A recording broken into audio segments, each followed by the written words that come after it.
Okay, Jonathan, do I start Yeah, now? if we Right. start.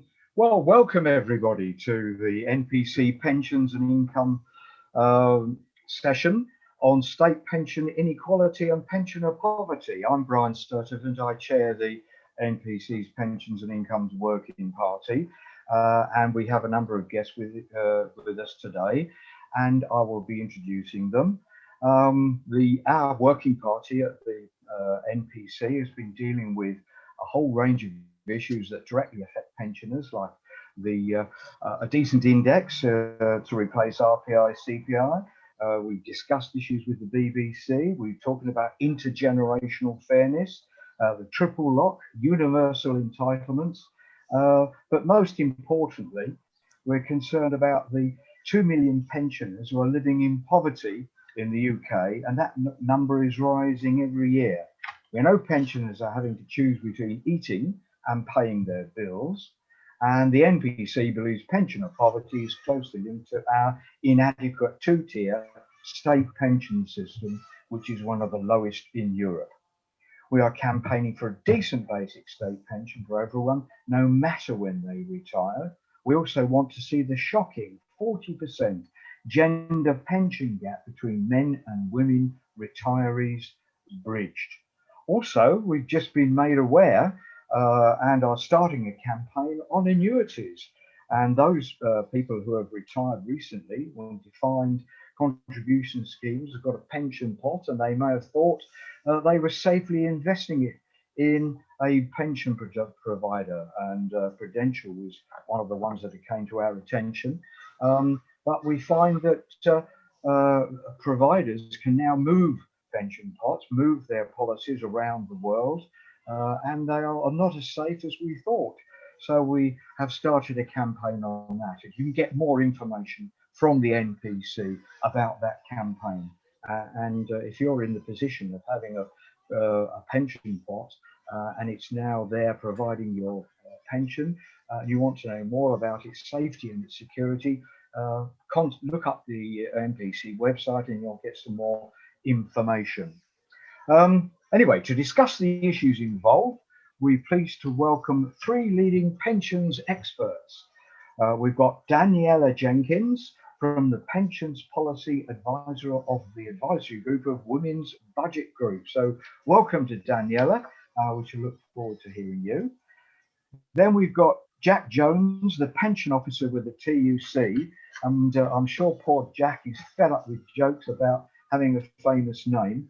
But he is well known for that. And I was very honoured to work with the original Jack Jones, who set up the NPC many years ago. And I'm sure he'll do well to follow in his namesake's footsteps. Also, we welcome Bob Pinkerton. He's a long-term member of our Pensions and Incomes Working Party and a pensions expert. Unfortunately, he's a Sunderland supporter, but we won't hold that against him. He'll do his best to overcome that. So first of all, can I introduce Jonathan Safir from the NPC, who's going to explain how the whole system works. So over to you, Jonathan. Thank you. I'm Jonathan Safer, the Information Officer for the NPC. There's not really too much housekeeping to do, but if you have any questions, please put them in the Q&A section, and we'll try and get them answered after each speaker has spoken, but also towards the end, we'll have a general roundup. So please use the Q&A function. Thanks. Back to you, Brian. Okay, thank you, Jonathan. Well, we're a bit ahead of schedule, so that's good. That means we can probably squeeze in a bit more in the way of questions of the speakers. So can I first introduce Daniela? She's Pensions Policy Advisor with the influential Women's Budget Group. Daniela has worked in financial services for a number of years, leading cross-industry programs. She has led complex initiatives in health policy at the Cabinet Office and at Transport for London, and is committed to gender equality. She's now serving on the National Executive of the Women's Equality Party. So please welcome Daniela, and over to you. Thank you so much, Brian, and thank you for allowing me to speak today. Now, as you might expect, I'm going to talk about women and the gender pensions gap, but I think it's really important to look at how we got here more generally, because a lot of the issues that affect women just affect workers and pensioners more generally within the UK. And it's such a shame that we're even here. I mean, pensions were a cornerstone of British welfare, held up alongside the NHS as the mark of a progressive nation. Yet barely 100 years after their introduction, many pensioners remain in poverty and millions face the prospect of an increasingly precarious retirement. Meanwhile, some of the world's richest firms reap profits from what has become a £3 trillion pensions industry. Now, there's a story here about pensions intended to protect us continue to leave many, including a significant proportion of women, worse off. So I'm going to take a little deviation and do just a little bit of history. And I know I'm preaching to the choir because I know that the NPC know all about how we've got to where we've got to. But before pensions were introduced, thousands were consigned to live out their days in the workhouses, and pensions were introduced to stop that. And we had non-contributory pensions as a way to help the poorest people be able to survive in old age. But what we see is increasingly under pressure to deliver more, successive governments from the very start have tried to claw back and restrict state pension payments. So even when we get to, the post-war settlement, World War II, Beveridge, state pensions, they promised to make subsistence payments to all. But through compromises, that scheme was watered down, leaving many, including many women, dependent on their husbands' pensions, and the state pension itself has never been enough to live on. Now, rather than fight for improvements to state pensions, Conservative governments offered financial incentives to opt out of state pensions, while, and I know we've got trade union representatives on today, rightfully fought for their members to secure better terms. But these often excluded women who were often barred from having occupational pensions at all. It was often assumed that women, once they got married, just wouldn't work. So what was the point of enrolling them in schemes at all? And sometimes even when they were enrolled on schemes, it was on lesser terms. So either they were gaps that many women don't even know about even now until they get to the point of retirement, or sometimes there's something called clawback, where actually their state pension payments are actually deducted from their occupational pensions. So they end up with less in retirement than they even expected to. Now, when many of the larger industries laid off workers, there were actually few state protections left to help them in old age. Now, by the time you get to the 70s and the winter of discontent, there's a new consensus that we should take the best of state and occupational pension schemes. But it's argued that it came too late. And by the time you get into the 80s with Margaret Thatcher's, you've got the big interests, the big businesses who came to dominate pensions. And in the 80s, we saw a dawn of new age, but also scandals. And private pensions, which were enthusiastically championed, were missold very often to women who could ill afford them, with disproportionate fees. And at the same time, we see this lack of investment in state pensions, which reduced in real terms. Robert Maxwell, rogue employers exploited the weak oversight of pension funds, often treating them as personal piggy banks, leaving unsuspecting employees high and dry. And even the better employers gambled big on the stock markets, believing that they couldn't lose. So by the time you get to Black Wednesday and the market crash, many firms were left effectively bankrupt by the liabilities that they owed to their pension funds. And scrambling to stem their losses, most large employers shut their doors to those DB schemes, so the schemes that sort of many people might well be retiring on now, and transferring employees instead to DC schemes, where futures effectively depend on the stock market. Now, New Labour stuck with this programme, and under their watch, financialised pension funds boomed for fund managers, and pensions sat alongside hedge funds that helped to fuel a new financial bubble. And with their eyes on higher returns, few asked questions about where the money was going, or crucially, who continued to be left out. And in the background, pensioner poverty was growing, and those in the know that saw that actually pensions looked increasingly unsustainable. Now, defying Tony Blair, Gordon Brown championed the Pensions Commission, which promised reform. But with the interests of big business sat around the table, it was decided effectively that the problem was people's willpower, and new nudge techniques were effectively used to underpin the new system of auto-enrollment. And to reduce costs to the government, the state pension for women was increased to be phased in over time. So by the time we get to the coalition government in 2010, who embraced this new pensions agenda, we've got a bewildering landscape which left many vulnerable to pension scams and hidden charges.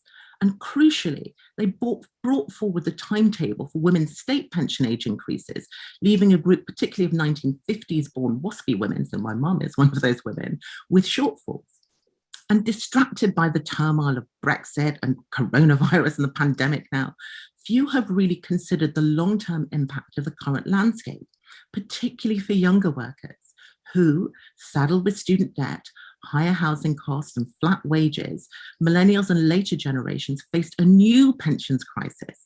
And women, so often an afterthought in pensions reform, remain worse off with only a fifth of the retirement income of their male counterparts. And meanwhile, we see that those pension funds continue to make eye-watering profits.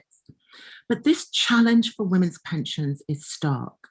A multi-institution study commissioned in 2016 showed that women were financially worse off in retirement than their male counterparts, even when accounting for marital status, parenthood, income levels, or socioeconomic background. And a recent study by the Pensions Policy Institute in 2019 showed that amongst those aged 60 to 64, nearly 2/3 of women have no private pensions wealth. Now, despite more female graduates and more women in employment, amongst women aged 55 to 59, so people who haven't retired yet, total personal income is 2/3 the income of men in the same bracket. And the gender gap in private pensions accumulation remains stark.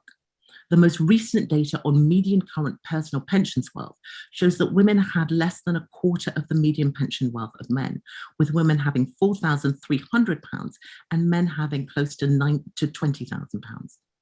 So even when only those with private pensions wealth are considered, women's median pension wealth is only 61% of men's. I think it's really important that we don't frame women as the problem. As Pat Thane, who's a very renowned researcher in pensions and happens to be my PhD supervisor, pointed out, women have always had fewer opportunities to save due to restricted job opportunities, lower pay, and interrupted careers. And many of these issues are linked to other policy areas: the privatization of childcare, lack of affordable social care, employer exploitation, and good old-fashioned discrimination. And worryingly, there looks to be a continuation of some of these trends, with new issues also emerging. My own research looks at the pensions outcomes for millennial women born from sort of 1980. And of the women in my sample, 1 in 3 had state pension contribution gaps, and 3/4 had gaps in occupational pension contributions. And this is despite the fact that most of them began work after auto-enrollment was introduced in 2012.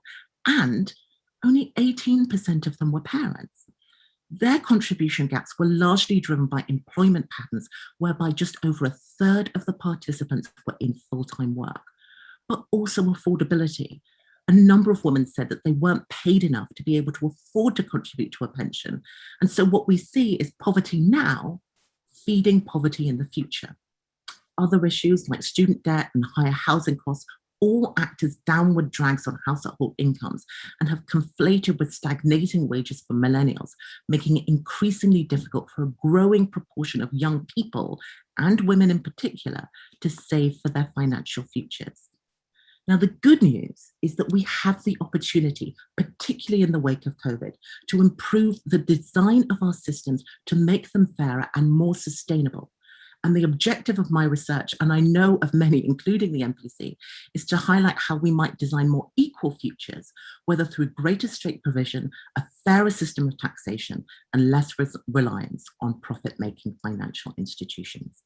So that's my presentation today, and I'm more than happy to take any questions if you've got them. Thank you. Well, thank you very much, Daniela. That's very interesting and set the scene perfectly, I think, for what we want to talk about this morning. So I think the first thing I'd like to do is just sort of is to ask Jan if she's got any particular questions, and if we've got any questions from our audience that they would like Daniela to deal with. So over to Jan first of all. Thanks, Brian. There aren't so many questions as kind of comments, Daniela, I think, in terms of, I think we all realise that the pension system as it exists now, as you so clearly laid out the history, has over time had different things taken out of it, put into it, bolted on. And nobody's looked at the holistic thing that doing A here affects B over there. And then in time, C has to be done to try and bring it all together. I mean, the NPC has for some time thought about how we can, I suppose, engender in whatever the government is of the day, the pension system as a whole, along with the tax system, should be looked at in its entirety and made fit for the 21st century and beyond. That's a huge job, and of course it has risks with it as well, because if you ask them to do something that you want, they'll do something that they want, which is not always good for us. So it's not something that we've entered into. The other thing was, and we do know, I think there's a question here from Chris. Why are not all pension providers, both private and company schemes, protected by government legislation to stop the scandalous robbery of people's pensions pots? Well, there are some answers to that, but I think there's a big issue here around auto-enrolment not being underwritten by the government. So therefore, if something goes wrong with somebody's pension pot, will they have any protection at all? I think that's the question. There are regulations in place, and I think, to be fair to the government, this is one area where really they have worked to make sure that you've got the pensions regulator, that effectively, if something happens, it doesn't fall on the employee effectively to make up that shortfall, so that there are schemes in place. So even you saw with sort of Topshop and Philip Green that we've got those protections in place. I think for me, where there really is a murky place is in terms of fees, and that there isn't transparency at all. So very often, even when people are taking advantage of things called, pensions freedoms, and it's framed as choice, very often there are fees. The actual consequences for bad financial advice very rarely come through. So you see people sort of opting out of what are very good defined benefit schemes and being put in much lesser schemes. And very often people just aren't brought to account. So I think the real issue here is that very often that people are left navigating what is a really complex space where all of the risk falls onto them.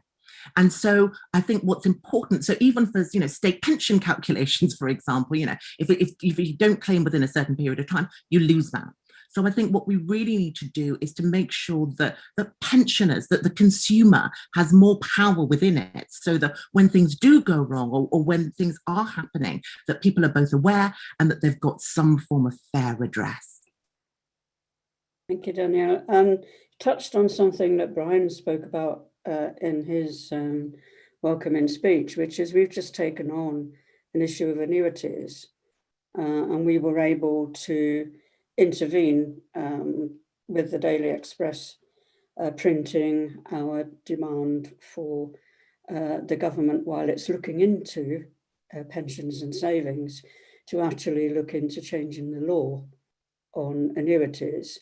Now, I'm not up on annuities, but annuities is a way you can save for your retirement. And it's really important that you choose the right provider that suits you, loads of things to go through. But then you settle with that provider. And some years later, the provider writes to you and say, oh, by the way, we're transferring your annuity to this company. There's no consent required to do that. So we're asking for a change in that law. We've started that now, started this week. So looking at the younger pensioner coming up, you know, maybe in their 50s, who think that they've got this money safely tied up in a provider, need to know that without their consent, that can be transferred. The only way to stop it is to go to court, and in the main, courts go with the providers. Even if you win a case, they'll probably appeal and their expert will take the judge on side. So it is about, as you say, having those rights and those protections. Yes, if something goes wrong with that annuity, the government will replace that money. But if that money has been taken because of a provider without consent of the owner moving it, we're not sure whether that still applies. So we're doing quite a bit of research on that. So anything that you might, you know, be able to help us with, we'd be really happy. So thanks very much. There aren't, just let me check. There's quite a lot now coming in.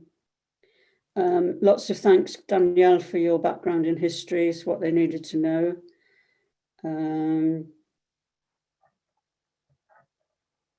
Right, there's a question on what the NPC is going to do to help pensioners. We'll come to that at the end, I think, Brian, when you do your okay, yeah. Yeah, that's all for now. Thank you, Chair. Okay, I think just to emphasise the point you made, Jan, about annuities, the annuity holder, the company that has it, of course, can transfer the funds offshore. And that is when you lose the protection of UK legislation. And that is some considerable worry to us and something that we're looking into. Can I just ask Daniela, I wonder what her view is about having a state second pension. I'm one of these lucky people, like a lot of older people, who benefited from Barbara Castle's wonderful state earnings related pension scheme. And it makes every month I thank Barbara Castle when I look at my bank account and see this money comes in, which is a significant addition to my state pension and greatly appreciated. So I think she was a wonderful lady. But of course, times have changed. We're now over to private providers, etc. So I wonder what Daniela's views on would be trying to persuade the government to move back to a state second pension scheme.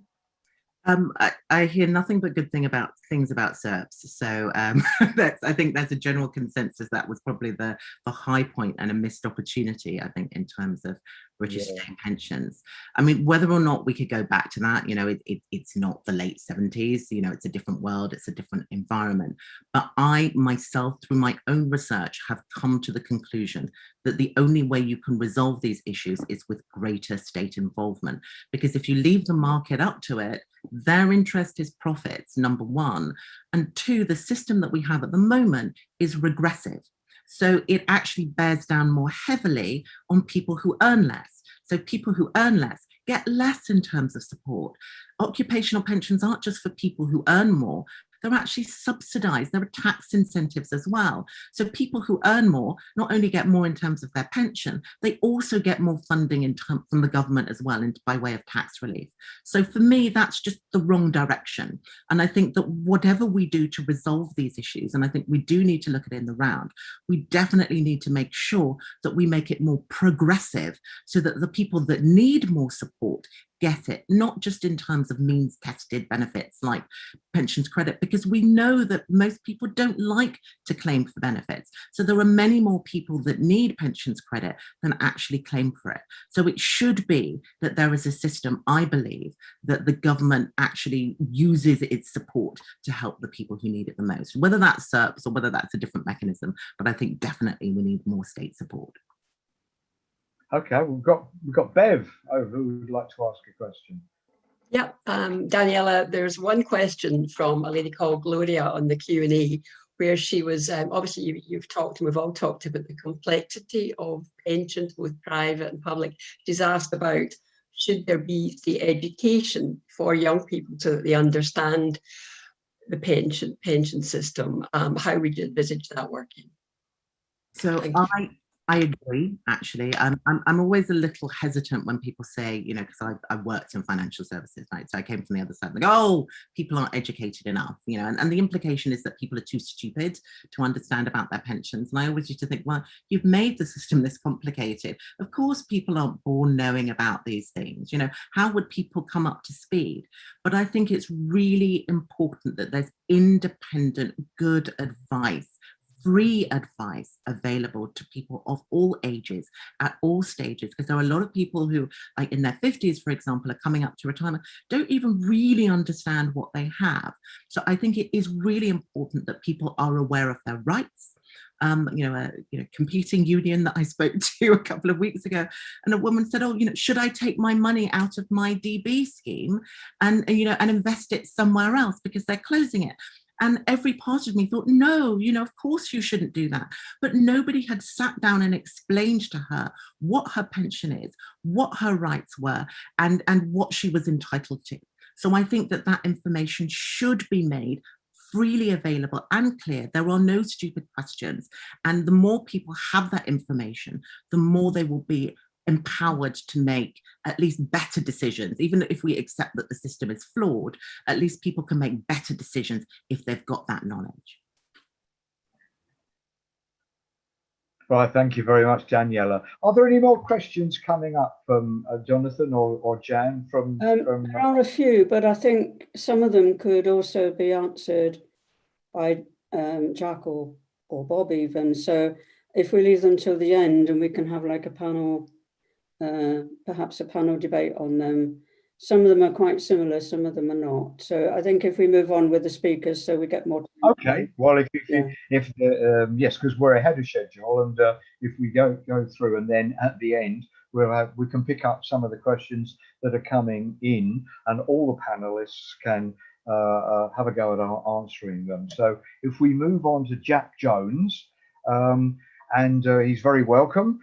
He's the pensions officer at the TUC, and he's responsible for pensions, investments, and older workers. He joined the TUC in May 2017, and before that he worked as a journalist for 7 years, specialising in pensions. Jack was a reporter for Professional Pensions and was editor of Pensions Insight and Engaged Investor. So you're very welcome, Jack, and we hand over to you. Great. Thank you very much for that introduction, and thank you for giving me the opportunity to speak to the NPC today. I'm grateful for that opportunity, and as a Southport lad, I really hope that next year you'll be back in Southport having this event in person. And I'm going to put in my pitch now that I would really like an invitation to come back and speak to you if that's at all possible. So hopefully I'll be there in person and you'll be back in Southport next year. So also thanks, Daniela, for that really, really good kind of historical oversight, which I thought was a really good way to start this session, because I'm essentially kind of picking you up in 2012 with my session. So it's really good to have that broader kind of look at kind of how we've ended up there. Because and also I'm going to pick up with you afterwards about this work on millennial women, because that sounds really interesting, and I think our women's committee would be very interested in those findings actually. So I'm going to hopefully get in touch with you after. So kind of the question we're looking at, I think in this session is whether there's a link between the UK having among the lowest state pensions in Europe and our unusually high levels of inequality and pension poverty. And I think the short answer to that is yes, absolutely, and obviously. And I think there's two main reasons for that. One is the overall design of our system, which I think Danielle set out quite well. We are a little bit of an outlier in terms of how much we rely on private and predominantly workplace pension savings compared to certainly most other European countries. And the impact of that is that we tend to replicate or kind of even exacerbate a lot of the inequalities we see in the labour market once people have retired. Obviously, kind of one of our trade union priorities is to try and tackle these inequalities actually in the labour market, but I think we're going to have to accept that that a lot of them exist and are really have proved quite difficult to try and address. So I think what we've got at the moment is a system that relies heavily on people's labour market experience to provide a large chunk of their retirement income. And kind of unnecessarily, then you're going to have these inequalities in people's retirement incomes.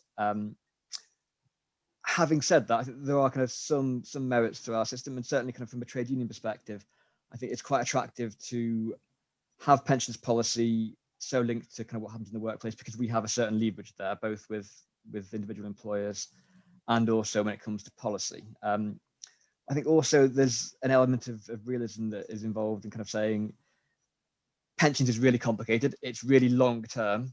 The system that we've got is quite entrenched now. And I think kind of, although yes, I think all of us, if we started with a blank sheet of paper, we would have a system that had a lot more state involvement, a lot less private finance, and was generally more generous and more redistributive. I think what we need to do is look at kind of the system we've got and how we can kind of pull it in that direction, rather than kind of thinking, yes, ideally, you know, kind of what would it look like if we did start with this blank sheet of paper?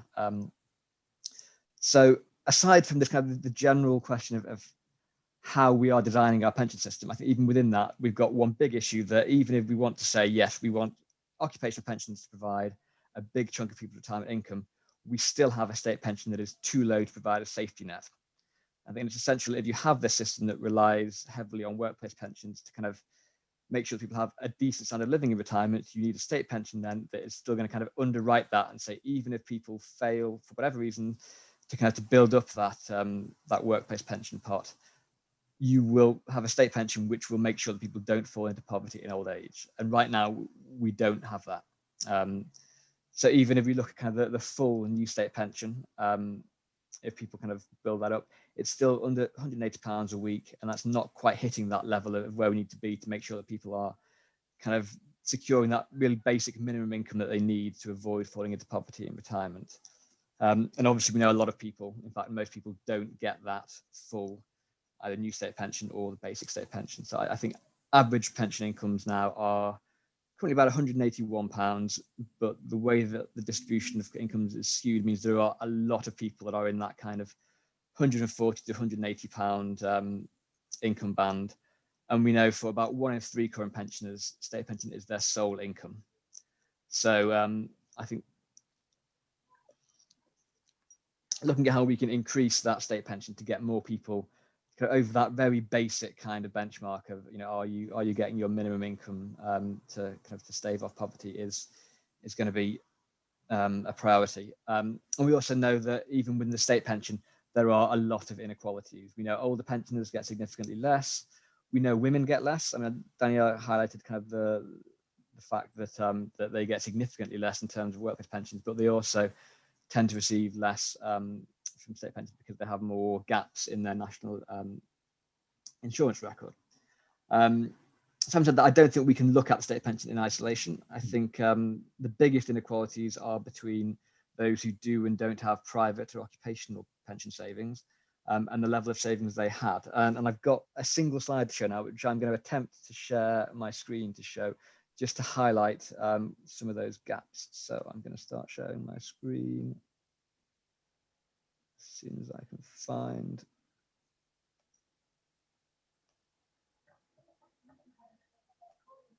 the one that I'm looking for. It is this one. Yeah. Okay, so is that displaying correctly? Can I have a nod from Brian? Is that clear? Yes. Okay, cool. Yes. So this shows the gap in retirement income from private pension sources, which is predominantly coming from occupational pensions.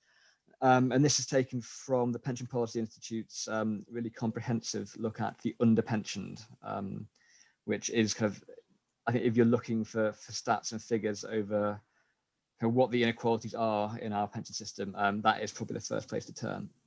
And this, I think, is really useful for showing kind of some of the intersections that we're looking at. So it's not just that women tend to have less. It's really particularly, if we look towards the right of this chart, divorced women and single mothers who have got significantly less pension income from private sources than certainly from the average.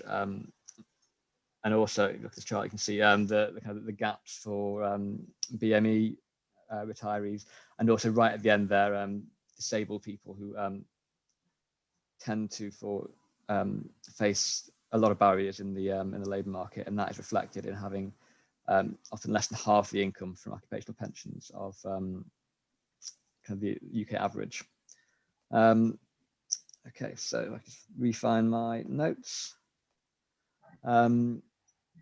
So yeah, so we have two priorities, or two broad areas we're looking at, and one is making sure that that state pension does provide a decent backstop against poverty, and the other is to look at how we can expand the occupational pension system so that we can make sure that more people have access to it, and that they have access to good quality pensions, and that they have decent levels of contribution so that they can build up kind of the occupational pensions that they need, and we can start to kind of close some of these gaps in both occupational and state pension provision.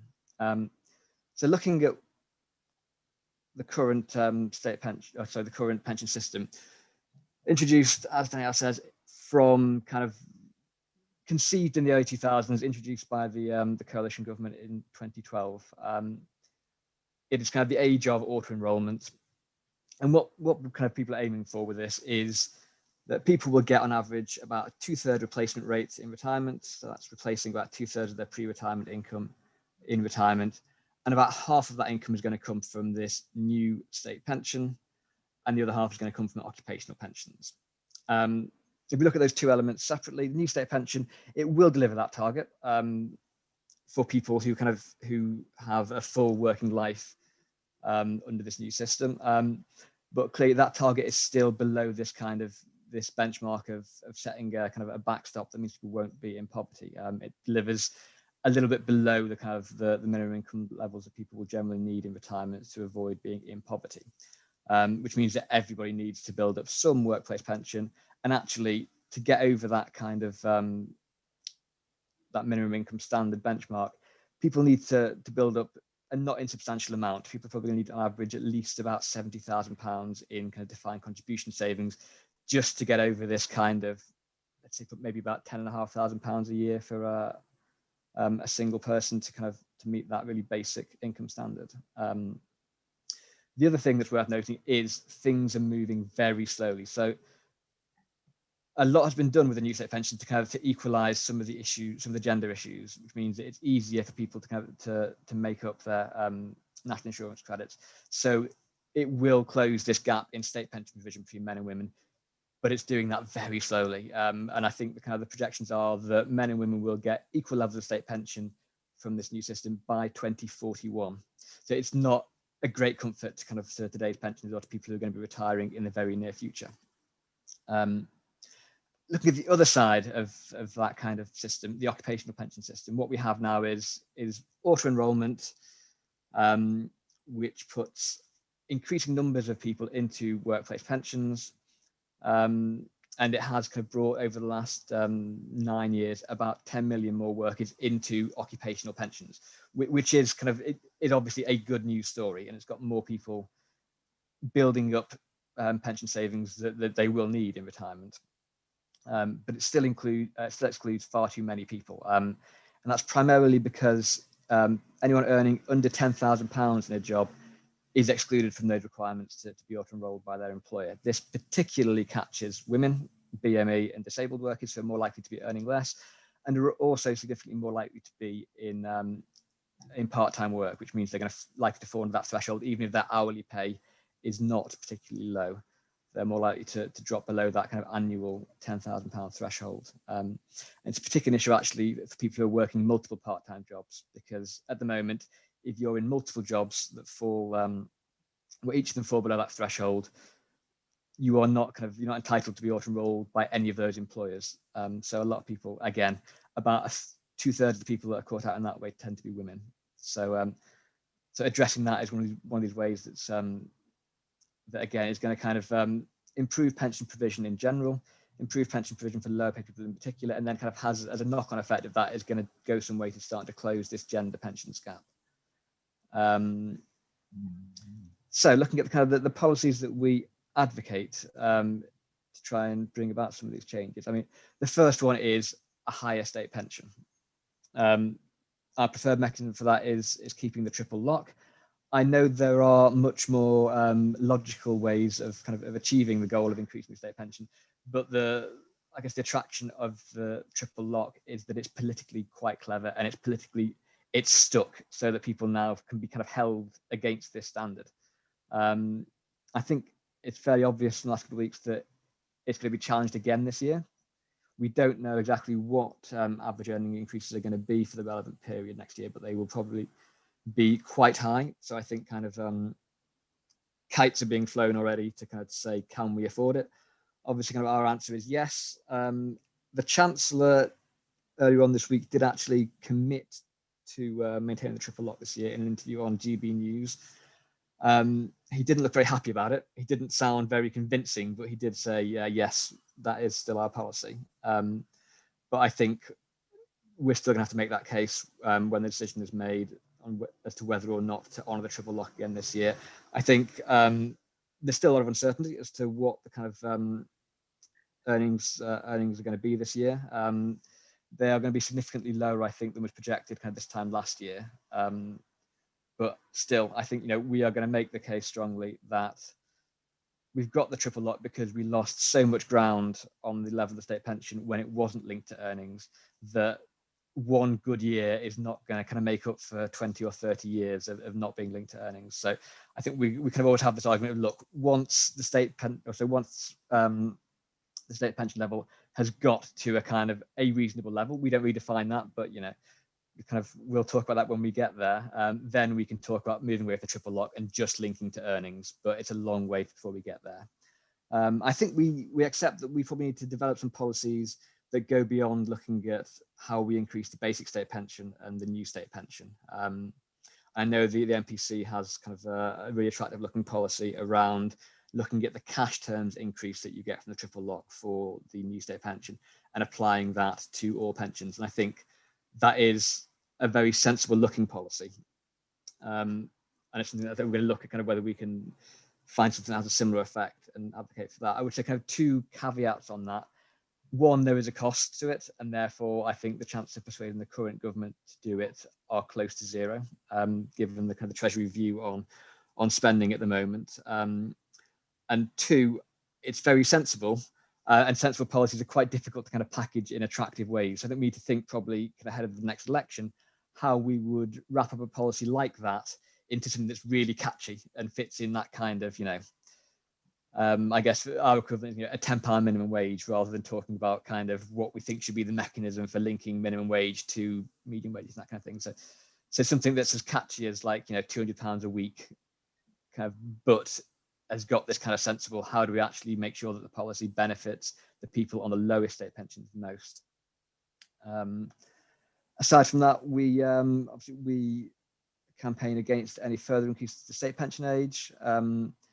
We know, and we've done research to show that about 1 in 8 people are already too sick to work before they reach their pension age at the moment, and obviously increasing that beyond 66 is going to make that worse.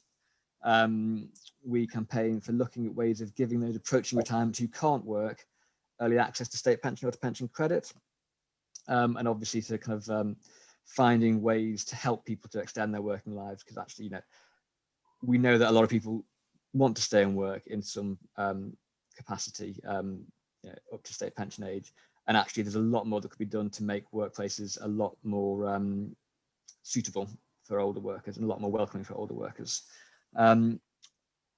We want to look at increasing state pension credit uptake. Like the NPC, we are big fans of universal benefits, but I think we have to recognise that pension credit had a really big role to play in reducing pensioner poverty from the mid-90s onwards. And the fact that we've still got about 2/5 of people who are eligible for pension credit not claiming kind of shows, I think, that would probably be potentially the kind of the quickest lever to pull to say, what can we do about pensioner poverty now, is to get those people claiming their pension credit that they are eligible for, and obviously all of the kind of benefits that are linked to that around help with council tax, free TV licenses, those kind of things. So I think looking at how we can make that process easier and also raise awareness of people so that we know that everyone that is eligible for pension credit is claiming pension credit and is able to claim it. Obviously, we have a very similar view to the NPC in terms of defending universal benefits like winter fuel payments and bus passes, free TV license.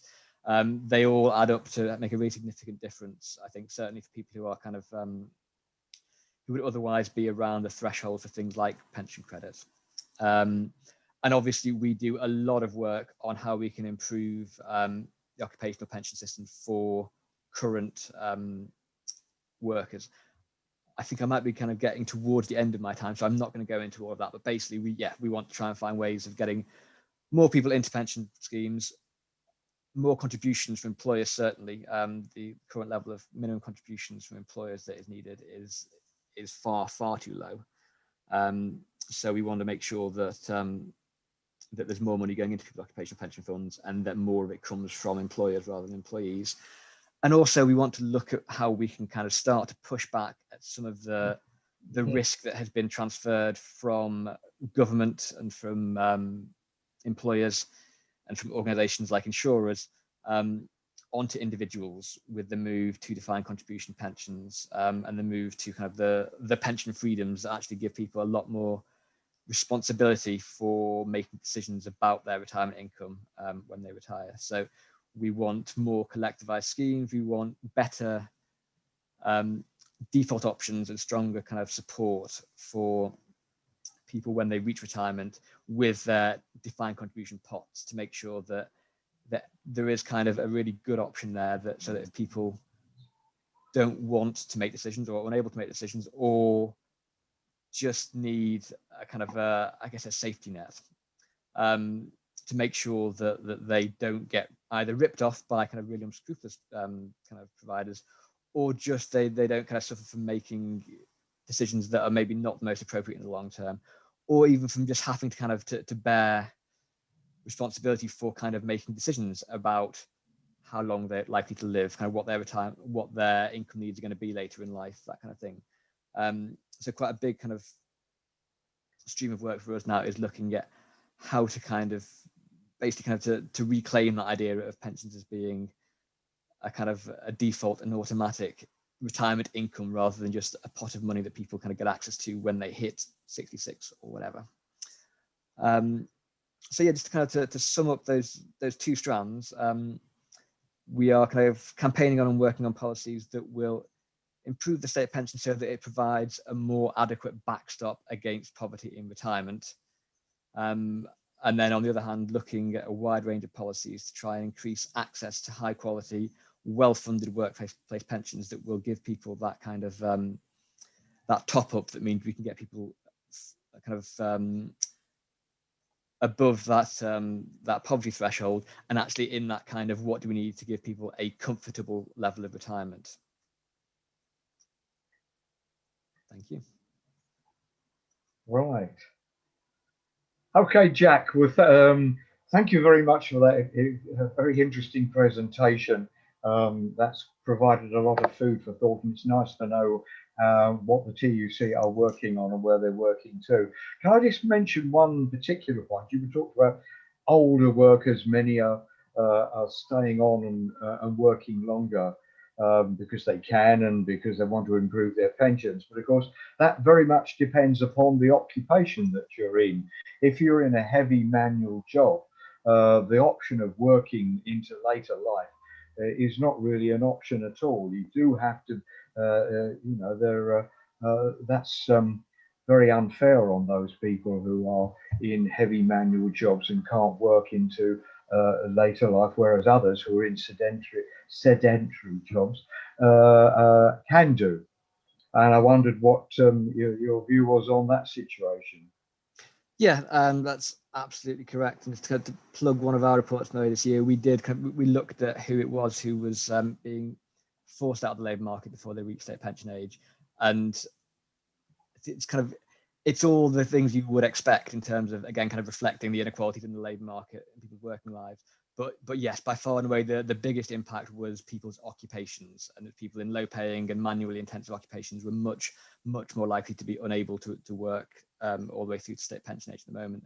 And again, I think we have kind of maybe a three-strand approach to that, and one is what can you do to help these people stay and work longer? And there is, you know, big fans of kind of midlife MOTs that kind of look at people's roles and what kind of retraining or adaptations to their roles might be required to allow them to keep on working longer. And I think there is, even in kind of manually intensive jobs, there's kind of quite a good role for kind of identifying quite early on what kind of adaptations needed. And also, you know, as long as the funding is there for training, it's, you know, I think it's kind of quite attractive to try and identify in people's kind of mid-careers how they might need to maybe change their career path to make sure that they can still work when they reach that kind of their 60s.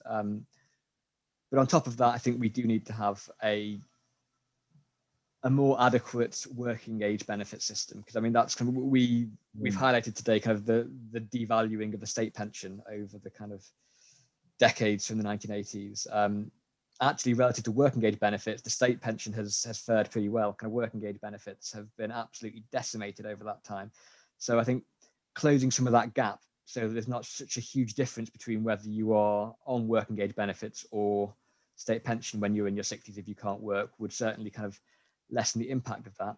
I think we also need to look at, and this is a really complex area, but how we can make the state pension age a bit more flexible. And like I said, that is kind of horrendously complex, how you can try and kind of reflect people's working experiences in when they can claim their state pension. But we certainly need a little bit more flexibility. And maybe that should be around early access to state pensions for people who are unable to work into their late 60s, or maybe through the pension credit system. It's kind of a way of topping up working age benefits, or kind of topping up income for those kind of people. So I think, yeah, there's those three strands that we're looking at. One is the kind of help in the workplace, one is the improving working age benefits, and one is what you actually do with that state pension age and how you can try and make it a little bit fairer, because there are such huge discrepancies, not just in whether people can stay and work, but also in people's healthy life expectancies and people's life expectancies depending on what jobs they do and where they live in the country. And yeah, that is a long-term project, I think, but trying to make that state pension age a bit less of a blunt tool is one of our priorities. Fine. Well, thank you very much. That's a pretty comprehensive reply. Jan, did you have anything, or do we have anything from Jonathan from the questions coming in? We've got loads. Can I just say that we're not going to get through all of these, but we do copy them and keep them, and we can send out to people and get some written answers. But for Jack specifically, Jay is saying, should trade unions do more in workplaces to explain the state pension and private pensions to members, and could that not also be used as a recruitment tool? And the second one for you, Jack, it's from Jeff. If you look at what the government says, we know we've got the most inadequate pension in Europe. But what the government does, it highlights the fact that it adds to our pension, the bus pass, the pension credit, da-da-da-da-da, and then says we have one of the highest pensions in Europe. How can we counteract that? And how can we improve pension credit? There's a lot of questions on pension credit, which we'll come back to, because I think Daniela might have some answers as well on that. But basically those two for now, Jack, and I'll give you some more while you're answering them. So yeah, so to answer the first question on the role of unions in kind of raising awareness of state pension and kind of the interaction with occupational pensions. Yeah, I think there's a role for quite a lot of organizations to kind of, and again, similar to Danielle, I shy away from the kind of the education is the key thing. I think actually the key is providing a really good default option so that people get good pensions. And I think there's a really strong role for unions there in making sure that the occupational offer certainly is as good as it can be. But yeah, I think there's certainly a good role to play in making sure that there is information, making sure that we point people towards the kind of, because there are now some quite good sources of guidance for people approaching retirement, things like PensionWise and the Pension Advisory Service, or the money and pension services becoming. I think there's a role there for, I think as Jay is kind of hinting in the question of showing the big gap between what people might expect in retirement and what you're going to get from the state pension, and therefore the importance of a good workplace pension. And I think that's probably something which was maybe taken for granted 20 years ago. And I think all the union action to try and defend defined benefit and final salary schemes as they have closed has kind of done a lot to raise attention, probably a little bit too late for a lot of people, of the really important role the occupational pensions play in providing a decent income in retirement. And I think we need to find a better way of phrasing it. But I think we need to try and reclaim a little bit this idea that occupational pensions are deferred wages rather than an employee benefit or something that employers do because they're good employers, or focusing on, as we tend to do in defined contribution schemes, how much is being paid into the scheme by the employer rather than how much an employee is going to get out in terms of a likely retirement income.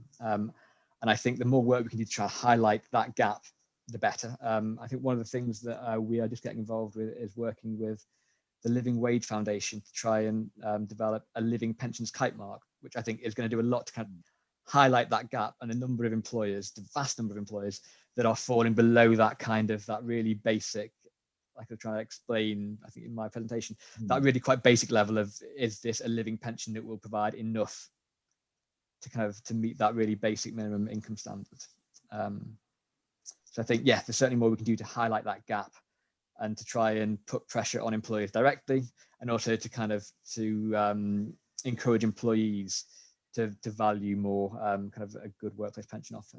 What was the second question? I didn't write it down. It was how we counteract the government's information by adding pension. I think we just need to try and get that comparison out there as much as possible. Again, as I tried to set out, there's a degree of okay, we've deliberately got a system that has a relatively low state pension and relies more on occupational pensions. But I think even within accepting that paradigm, the state pension is too low. And I think we need to get out there, the comparisons with other countries and say, look, everywhere you look in Europe, governments provide much more generous state pensions for people. And that has the effect of really, really having much lower levels of pension poverty, but also far lower inequalities in retirement. But also, again, highlight that gap between where we would need to be to have a state pension that provided a backstop against poverty in old age and where we are now. Because it's not a huge gap, but it's really persistent. And I think just raising awareness of that will make it much easier for us to just plug away at and again, almost to have a better comeback against the argument of, well, the triple lock's too generous. I would say. But then we have now, thanks to Rosie, who's talking about her sister about to retire, and because the new state pension is set just slightly above pension credit, she's going to be £308 a month worse off when she retires and not able to claim pension credit. And this is the issue that we have with when we did the campaign for the free TV license for over 75s, which is not done, I might add, we're still on it, where those people just above the threshold for pension credit are pushed into poverty. So I think that's something that we, both the NPC and the TUC, need to look at in terms of people that are retiring now under the post-2016 pension scheme, particularly women. So that's a comment. There are lots of questions that I know when we come to Bob's information, people, there are already some things in he can ask and Danielle can ask. I think we should move on, Brian. I've got a note of everything. And as I said, what we don't manage to do in this session, we do copy and we'll follow up after the session. But it's really nice that people are taking the time to put stuff in the chat. Thank you. Okay, Jan, thanks very much. And of course, the reason why the question is relative was below loses a lot of money. Of course, that pension credit is a passport benefit, and it links you into council tax credit and all other schemes as well, which you then don't get. And it's probably better not to have a pension that takes you over the level of pension credit. Okay, let's move on. And thank you very much, Jack, for your presentation, and thank you very much for dealing with the questions.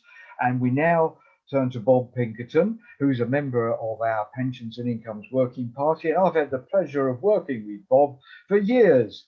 And that's why both of us look considerably older than we really are. But we have a great time together, Bob, pulling each other's leg about all sorts of things.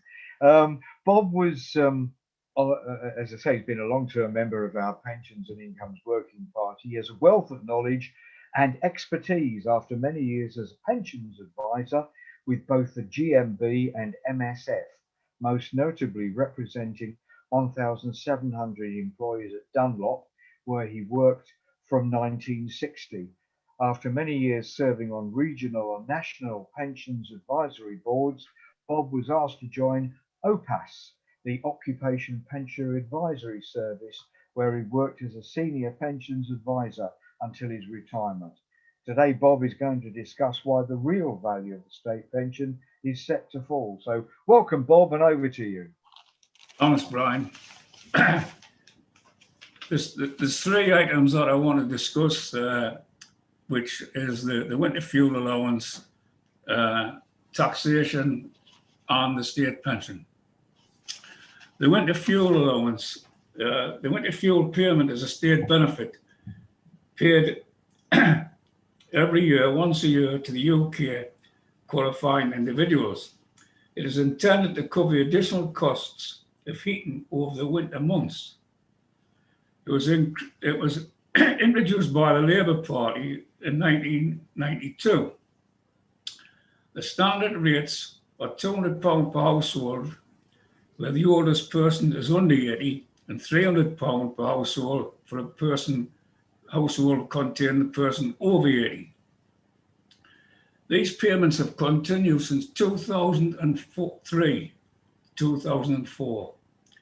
In 2021, these payments are still the same after 17 years, not taking into consideration the increase in fuel costs. Even with inflation, the £200 would be £320 and the £300 would be £480. The fact that it hasn't gone up all these years is obvious by the information in the House of Commons library, where it says the winter fuel payment is a universal benefit that is not focused on those who need it most. It is a blunt instrument for all alleviating fuel poverty among the less well-off pensioners, households, and gives a cash payment to many households who do not need it. As it is fixed in cash terms in real value, and this is a punchline, it is set to dwindle over time. It is considered that various options can be taken. Various options was restricted to people on pension credit, withdrawn from pensioners who had income above the national wage, treated as a taxable income, removing the higher tax bracket. Now, this is serious that this hasn't gone up all these years, which is affecting the pensioners. Do we heat or do we eat, as the saying goes? But I think one of the main things is that the House of Lords recommendations, which is saying when the age goes up to 67, that the winter fuel allowance and the bus pass will not be given to the people when they retire at 67. They'll have to wait 5 years to get these benefits. If we think that taking the bus pass and the heating allowance away for 5 years, that anybody's going to restore it after 5 years, then I think we're barking up the wrong tree. We've got to move on this now to increase that. The second one is a decent state pension for everybody. The percentage of average earners in the UK, the state pension is the worst in the developing world. While the UK state pension is worth only 29% of average earnings, France is 74%, Germany 50%, and USA 49%. The most generous one being the Netherlands, who pay 100.6% of their average wage to pensioners as a pension. The NPC is committed to everybody receiving a decent state pension, which is not less than 7% of the living wage, which is about £220. A list of countries in Europe pay extra pensions for people who have paid more contributions than is necessary for a basic state pension. This is normally in 5-year bands, sort of like 35 to 40, 40 to 45, 45 to 50. We don't want to go down this route because we want everybody eventually to be paid the same pension regardless of the national insurance paid. It is fair to assume that if people are working 45 hours with national insurance contribution and people are working less than the average is being met, that everybody has done the 35 years that is needed for the pension.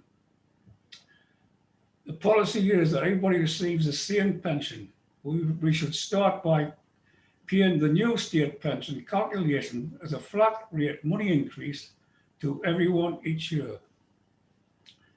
It must be accepted now that when it was 66, the extra year's savings that the government made is being lost.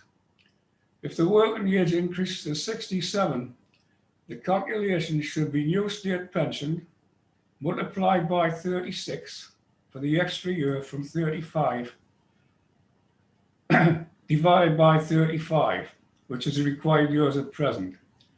Using today's figures of £179.60, that would give a further increase of £5.13 per week new state pension, £169 extra for extra years was £184.73. To go from £179.60 to £220, this will take 8 years to achieve this on these calculations. We know that when we are trying to get the pension increase to 70% of the living wage, someone with £100 a week pension, there's nowhere anywhere that these people are going to get increased to £220. This is affordable because most workers would have drawn their company pension earlier. And with a wage of, say, £28,000 and a company pension of £16,000, working the extra year, they would pay £6,000 extra, would pay £6,000 income tax.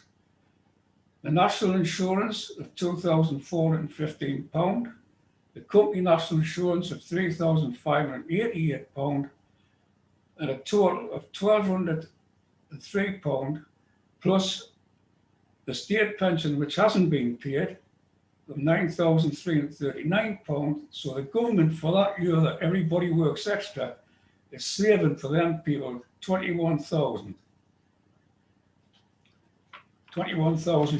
per head on that. The final one is the income tax issues.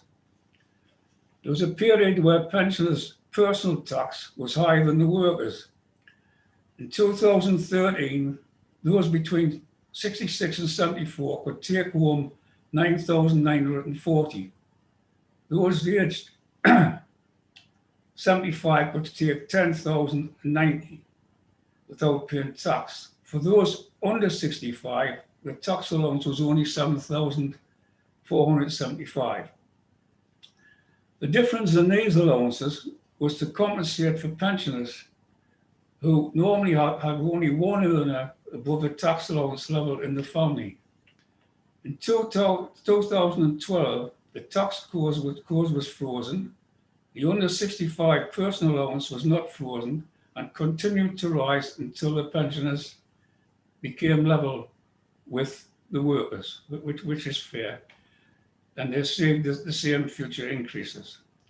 The freezing of the tax code cost a loss of £3,500 or £600 per year, or £11.66 a week on pensions.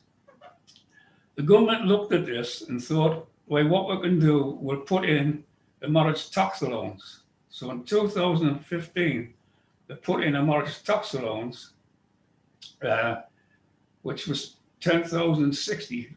Now, the allowance of 10,060, you've got to divide that by 5 because it's tax allowance. And over the years, we've just increased by £21. What I'm suggesting is that in Southern Ireland, you have a household tax. The household tax is available for couples over 65 who can have their individual tax codes. So €12,000 each. They can each have their own independent tax, or they have a combined tax code of the two tax codes together of €24,000, with both incomes are included. This is a household tax. This is a fairer system which will make people of low incomes feel they're contributing somewhere to the costs of running their home. I would like to try to make this clear. Thanks very much. Well, thank you very much, Bob. And I think, as Jonathan has said in the answers to one of the questioners, the facts and figures that Bob was using in his presentation will be published, because I appreciate that it's a little difficult to take it all in. So they'll all be published, and you can have a look at it, and it'll help you understand the situation and help you campaigning. I ought to just say to Bob, you didn't mention the Christmas bonus, which came in at Ted Heath was Prime Minister, and it came in at 10 quid, and it's still 10 quid. It must be worth about should be worth about £100. And of course, the over 80, 25p a week. Wow. You know, we really do live it up when we get the 25p a week now. So it used to be said a few years ago, you could just about buy a stamp with it. We can't even buy a stamp with 25p a week now. So those are two other I've just thrown in to add weight. Jan, did you want to put any questions to Bob? Yeah, that have come in. We have a lot. So just bear with me while I find them, because although I've made notes, I want to make sure the question's properly put. The first one is from Karen, and she says, why can't NI contributions paid be accredited monthly, then divided by 12 at state pension age to give full years for the state pension, instead of only a full year April to April, which that means penalises so many that they aren't even aware of it's too late. So what she's saying is, why don't they calculate every month that you've paid, rather than so if you're retiring in November and they calculate your retirement till April, you're losing from November till April. Whereas if they calculate your pension on a monthly basis, I think that's what she's saying, is there a system that could do that? Would it be a better system? I don't know. I'm going to ask 2 or 3 and then people can decide what they want to answer.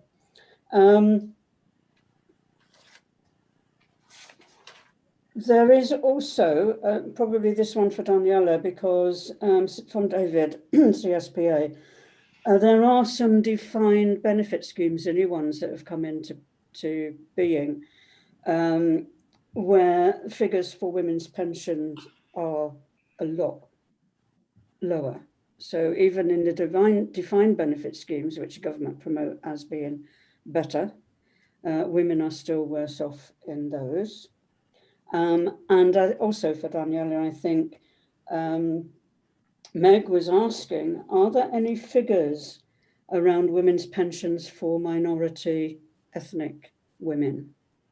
So I'll leave it at that, and whoever wants to respond, just put your hand up and Brian will. I think, Jan, it would be, if you got mention, do one question at a time, because I think the chaos will reign if you do one question. And I'll go through the speakers and ask if they want to answer, and if they have an answer to the question. I think, so shall we start with Daniela, and then we go to Jack, and if Bob wants to add anything. So Daniela, first of all. No problem. I'll take the questions that were posed directly to me. And I think the question about defined benefits and that there are still discrepancies there, and there are gender differences there, is a really good one. I saw that we've got Jay on the call, who is obviously the absolute expert on occupational pensions. You know, and I take my lead from a lot of the work that Jay really began in the 90s, which showed that occupational pensions really are the driver of the gender pensions gap. I mean, there are issues with the state pension. We've all talked about that. But the moment you put retirement income effectively in the hands of employers, and we know that employers discriminate. If they didn't discriminate, we wouldn't have a gender pay gap, for example. We wouldn't have, you know, leading on to the second question here, an ethnicity pay gap, for example. So because of that, the moment you effectively empower employers to set the terms for retirement income, you see that discrimination translated through into retirement, translated through the years over time. And that's regardless of whether it's a defined benefit scheme. I mean, I think I would definitely make the point that defined benefit schemes are better than defined contributions, because defined contributions, you know, if you're not paying in, there's nothing that's going to save you. You don't have final salary. You don't have an average there. And the majority of people now who are paying into these defined contribution schemes. And many people don't, you know, why would they know the difference between defined benefit that perhaps their parents had and the sort of schemes that they're paying into, where if they do have those gaps, if they're taking, you know, payment holidays, for example, that will all make, you know, crystallize at the point at which they need that during retirement. So I think the important thing to really note is that it's occupational pensions themselves that are gendered and drive so much of that. And one of the reasons why we have this situation is because so many people rely on it, because occupational pensions make up such a big chunk of retirement income for so many. So that is one of the real root causes. And then linking that to the second question around ethnic minorities. I mean, it's always very difficult, I think, answering this question, because, you know, it depends on who you're talking about, right? You know, different groups are affected differently. But if I come back to that same first principle, there are definitely lots of statistics. I know that Jack was referring to the PPI. They've done some really good reports on this if you wanted to sort of dive into the detail on there. But essentially, if you are discriminated against in employment, that will relate to retirement income. But what we also see is particularly groups where people are more likely to be self-employed. Now, a lot of ethnic minorities are self-employed for various reasons. That translates into retirement income. So they've often not got any form of occupational pension if people are working for themselves. But also, you know, when I was talking about millennial women, a lot of those women who've got those gaps is because they count themselves as self-employed, even if effectively they're unemployed. You know, they're not exactly, you know, running big businesses. But that self-employment gap really makes a material difference in terms of pensions contributions and ultimately retirement income as well. Thank you, Daniela. Jack, did you want to add anything to that? Almost started without unmuting myself there. Yeah, I mean, I would like to agree with a lot of it, actually. And I think one of the kind of things that we need to kind of be clear on, certainly on the kind of the defined benefit, defined contribution difference, is I think there's a view either with defined contribution pensions that, great, I've got a pension, therefore that means I'll have, you know, it will provide me an income when I retire, rather than just this is basically a savings and investment kind of pot.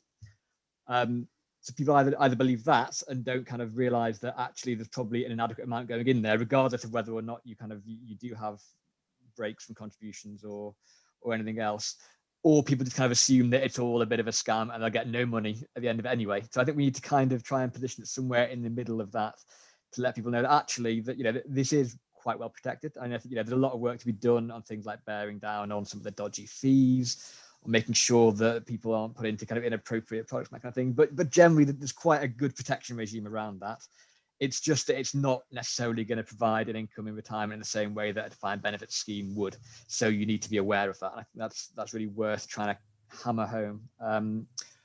I think in terms of the question about Black and ethnic minority women, I think there's actually, as far as I'm aware, there's not a lot of data out there that's been produced looking at kind of both women and Black and ethnic minority workers together. I think there is a lot now being produced looking at the gender pensions gap, some of it by unions, some of it by others, and that's really well kind of documented now, I think, and kind of, although the government don't do their own reporting on it, I think kind of we are getting more and more information on that. But I think, yeah, it is fair to say that there are lots of areas in the labour market where gender and ethnicity both come together. I think we put out some stats just this week actually on Black and ethnic minority women and 0 hours contracts, and they are twice as likely as white men to be on 0 hours contracts. That's the kind of thing that obviously is going to be reflected in people's pensions when, as you say, so much of our kind of retirement income is dependent on what happens in the labour market. And I had one more point to say on that, but I've forgotten what it was. Oh yeah, this self-employment. Yeah, it's a really big issue actually, because we've seen quite a large increase in people who are in self-employment, and particularly in kind of quite insecure or low-paid self-employment. And at the same time, we've seen an absolute collapse in self-employed people's contributions to pensions. So if you go back about 20 years, then more than half of people who were self-employed still had a decent pension. It was, it was a private pension, but they were paying into that themselves. And today you're looking about 1 in 6 self-employed people have actually got a pension scheme of any kind. And that is partly because we've seen this increase in insecure self-employment, in what we call bogus self-employment. So there's a lot of kind of, and we're getting off the pensions topic here, but a lot of quite dodgy employment relations where people are basically using self-employed status to try and kind of minimize payroll costs. And I think pushing back at those kind of practices would make a big difference, not just in people's kind of pension entitlements, but in all the other kind of labour rights that they are being quite often deprived of because of their self-employed status around paid holidays or minimum wage, that kind of thing. So I think there's a whole separate chunk of work there that is about trying to kind of tackle low pay and insecure work, which would have a knock-on effect of improving people's pension provision later in life, I think. Okay, thanks, Jack. Bob, did you want to add anything to that, or are you happy with that? Oh, that's fine, Brian. Yeah. Okay, thanks very much, Bob. Okay, Jan, over to you. Any more, some more questions? Right.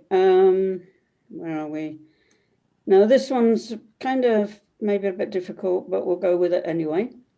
This is a question from Beverly Caldwell.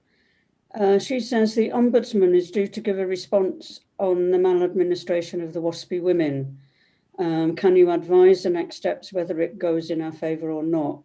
I have to say the NPC does not give kind of advice. We might support the way in which the WASPI women are fighting their corner, but we're not an advice organisation. So I'm going to leave it up to Daniela and Jack to see if they want to take that one on.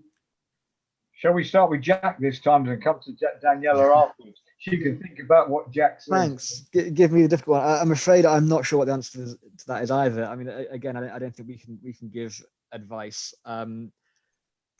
I think obviously there's a lot of recognition in the trade union movement that these women have been treated particularly unfairly, and there's a particular group that saw a really rapid, unexpected increase in their retirement ages. But I'm genuinely, I am not sure what legally the next steps are.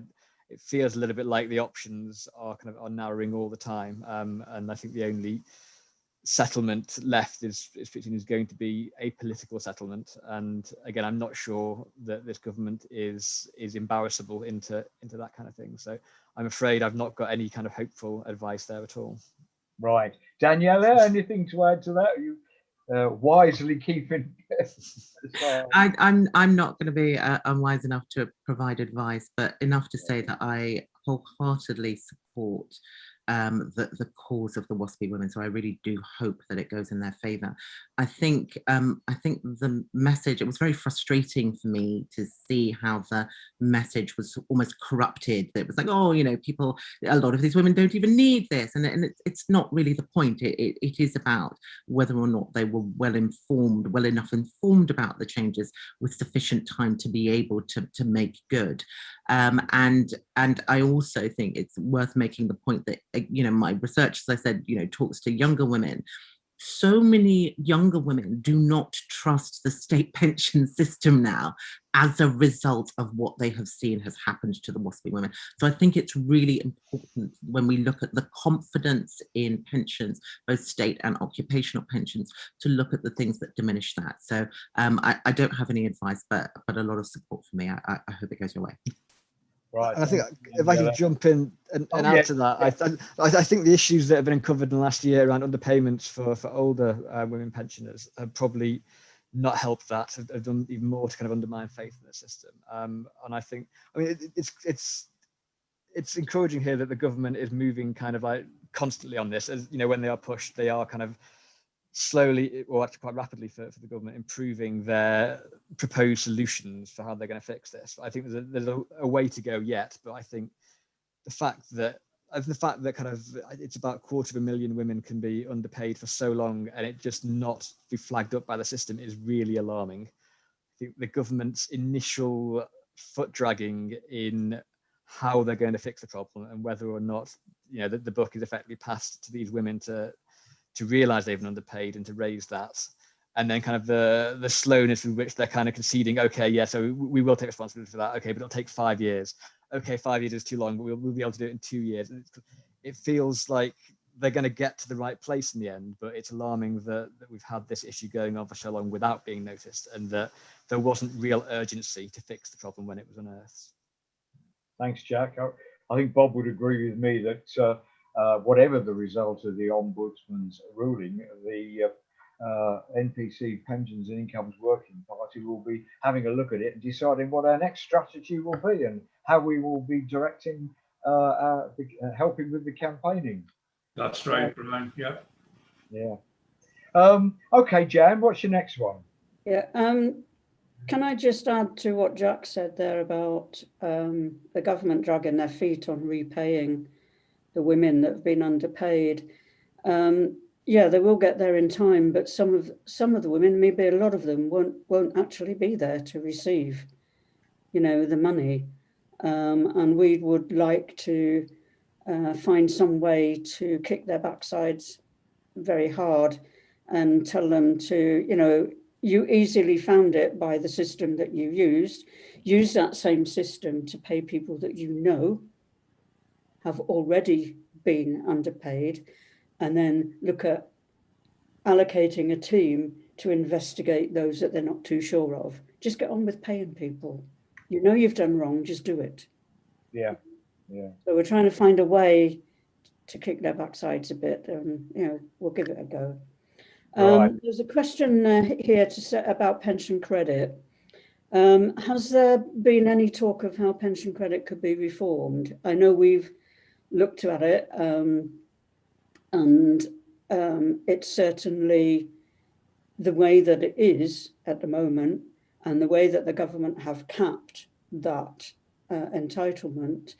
I think I'm right in saying, Brian, that despite the 2.5% increases through the triple lock, the pension credit is still around about £5 a week less. Yes, I think there is still that gap. Would expect to get as a 2.5%. Is that right? I think so. I haven't got the figures in front of me. No, I think Mike, the last meeting, said that it started off, you know, £1, just over £1. Now it's at £5 a week because of the cap on the pension credit. I mean, pension credit is like anything else in terms of the system. It probably does need to be looked at. Right. And of course, Jan, we as the NPC have been encouraging as many people as possible to claim pension credit if they, because there's still an awful lot of people who are entitled but aren't even getting it. If it's out there, go for it. And if you know somebody who you think might be entitled, encourage them to claim. Yeah, I think it's a lot to do with personal pride, confidence in the system, as Daniela has said, a huge form to fill in, which, asks the same questions about 5 times over in a different manner, and just giving out that personal information to perhaps, a government that's not particularly trusted at this moment in time. However, Derek, the chair of NPC Wales, they found an innovative way of getting that information out to people. And it was to do a deal with the Welsh Minister for Transport, to put the application form in an envelope when they were sending out information and renewals for the bus pass. Yeah, so that's quite an innovative way of getting that out. We could give that a go, I think. And of course, also, Jan, in Wales, they have a commissioner for older people. Of course, and that's our argument that we should have one here. Able to local pensioner campaigning groups have direct access to the commissioner for older people, and the commissioner is able to directly access Welsh government and seek to improve things. And we could do with one in England as well. Yeah, it was very heartwarming to hear Jackie from the Commission for Equality of Human Rights say that they would work with us and support that, because they clearly work with the 2 commissioners already in place. Yeah, so a third one wouldn't make them any harm, but she sees the absolute benefits of having a commissioner to give older people their voice in Parliament, because we just don't have it. So there you are. So this is quite a long one from Meg, and it's again probably for Danielle and Jack. She's talking about COVID and the adverse effect on women in the UK and across the world, where more women have lost their jobs. They can't afford to pay the rent. They've used up all their savings and more.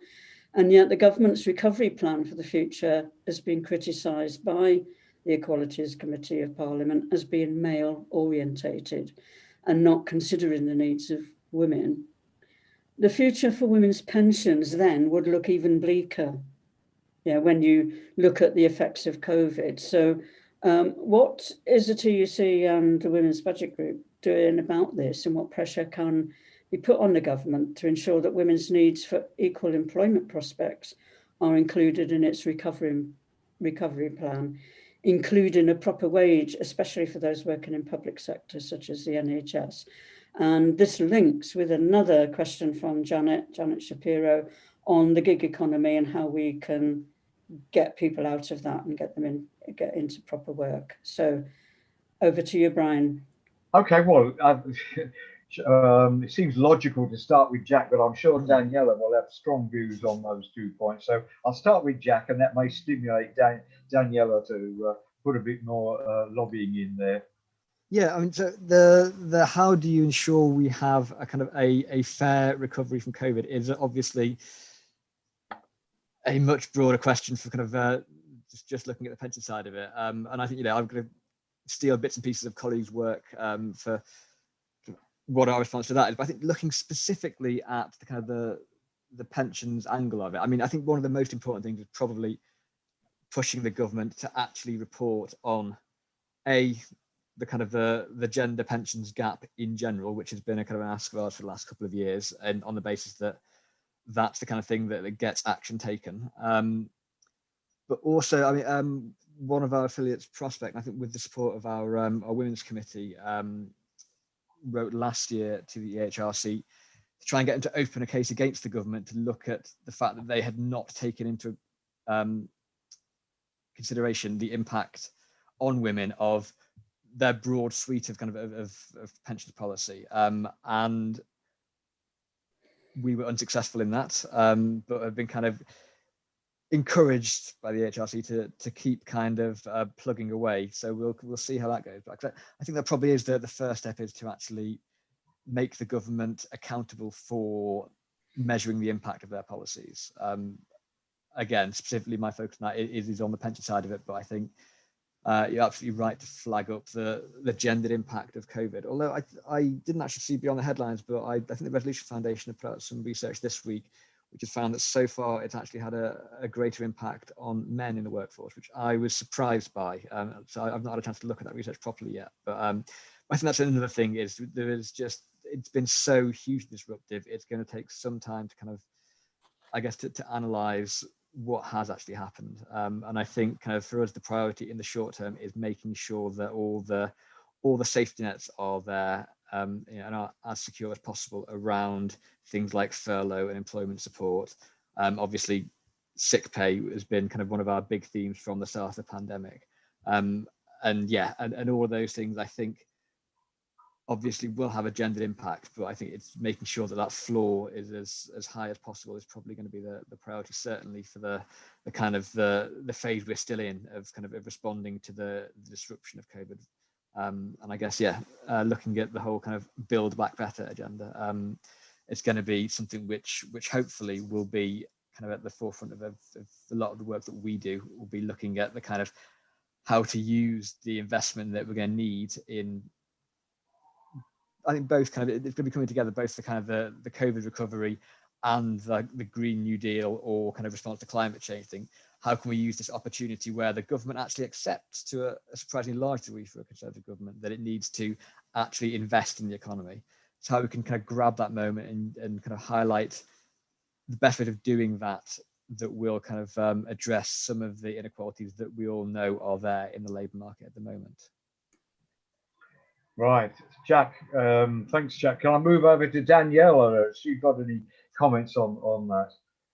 I mean, I think the Women's Budget Group did a very good job of recognising very early on that women were getting the short end of the stick in terms of COVID support. But I think there is a sort of bigger picture in that really what the pandemic has done is highlight so many different areas where there are pre-existing inequalities which have been made worse by these circumstances. And one of the really open ways that we see this is about unpaid care, whether that's social care or whether that's childcare. And we see that impact in terms of mothers in particular who are leaving paid employment as a result of having to balance both their paid employment and their unpaid employment at the same time, through homeschooling, through having to help relatives, through being sick themselves. And those impacts, as we've already talked about, will translate into the future in terms of retirement income. I think we've got to be really careful when we talk about recovery, and no one's going to sit there and say, oh, we need more, care workers, or we need more, auxiliaries in hospitals. But these are absolutely necessary jobs which are primarily done by women. Whether that's in retail, we've seen that all of the sectors in which tend to be overpopulated by women have been hit even harder. And so, I mean, I think it's interesting when we look at the data, certainly through my own work, but more generally, there's a lot of people who fall through the cracks in terms of the data, in terms of, they're called self-employed, or people are gig working, or they're making ends meet, but they don't necessarily come up as a group who are just surviving today through what's happening today, but also don't have the capacity to be able to save for tomorrow because they're just trying to get through today. And I think it's really important that in our sort of march for, green jobs or tech sectors, that we don't forget about the sort of backbone roles that women so often do, that do tend to be underpaid. They do tend to be low paid, partly because you've got a whole army of women who will provide that work for free. You know, if childcare is too expensive, then women just won't go to work. They'll just look after their children at home. If social care is too expensive or too difficult to provide, then women tend to provide that care for free, often at the expense of their own income, of their own pensions as well. So I think it's really important that we don't miss the opportunity of this moment, both us as the Women's Budget Group, whether that's the NPC, whether that's the Women's Equality Party, to actually highlight what are we building back and on what basis? What are we asking people to do? Why are we providing so much through market mechanisms which are distorted, whether that's social care, whether that's childcare, whether that's roles which just don't provide enough for people to be able to live a decent life today, or indeed to be able to save for tomorrow. So I think that we absolutely have to bring those things up the agenda. Pensions is a great way of actually crystallizing the impact of that. But I think it's really important that we just don't lose sight of all of the people who are literally falling between the cracks as we speak. Yes, thanks, Danielle. Bob, did you want to add anything to that? Oh, that's fine. I agree with everything that's been said. Okay, thanks very much. I think also I'd make the comment, I mean, Daniela mentioned all the unpaid caring work done. And of course, a vast amount of it is done by retired people. It's grandparents that do childcare, and they don't get paid, but we contribute vast amounts to the economy by providing unpaid childcare and caring work, not just childcare, but caring, which is a very useful argument against those people who say that pensions are too high, we're getting too much state aid, and but they never take into account the huge contribution that older people make to the economy. And I think we're in credit, and Jan can probably give us an exact figure. Was it something in the region of £60 billion a year we take from taking into account all the money we receive from pensions, etc., and then all the money we pay out in relation to tax and unpaid childcare and all those things, that the state is in credit from us to about 60 billion. Is it, Jan? It's 160 billion. The 100. Well, you see, it's even better. Thank you, Jan. You put me right. Okay. Then we move on to some more questions. Yeah. This one is from Elizabeth, and she says, it is frightening how many younger people are on 0 hours, working 2 or 3 part-time jobs, self-employed, or working for employers who only have a handful of employees, and therefore the pension poverty, which they will experience 20 or 30 years from now, is going to be a huge problem.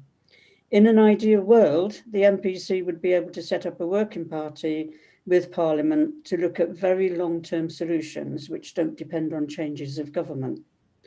And if I can just take a bit of General Secretary's license here, Brian, it's one of the things that we normally do in real time is have a lobby of Parliament, where we go down to the House of Commons in one of the committee rooms, and we have an agenda which is normally around pensions, care, and maybe one other big issue of the day. Whenever we tend to do that, October, November. Obviously, it's not possible for us to do that because the government won't allow us access into their Zoom. So we've not been able to do that for the last year or so. But that is where we normally gather our political support. I think probably pensions is such a big thing that we do try to get the Pensions Minister, Guy Opperman, to meet with us. In fact, he and the Shadow Pensions Minister were invited to this session, but declined to come. So that shows how much influence we have over them, or not. Obviously, Jack and the TUC and perhaps Daniela have a little bit more access to politicians. So maybe that's something that we could work on together. But do either of you want to make a comment on that, or shall Well, we? let's try Daniela first. And Yeah. how much access do you get to politicians? I'm sort of an insider outsider, so I've got a bit of an odd position because I lobbied, for the financial services industry. Another story, but I worked on asbestos liabilities for many years. So, I know how long it can take to resolve some really difficult and tough issues around it.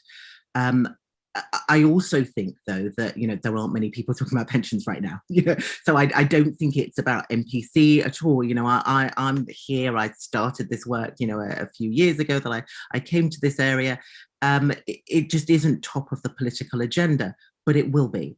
And I'm reminded of the adage that when crisis hits, it's the solutions that are ready that people turn to, which is part of why I think it's important that we have these conversations now, that we really think through what feasible solutions will look like, because in not very long, a lot of the long-term impacts that we're all pointing to, I think, will become much more apparent.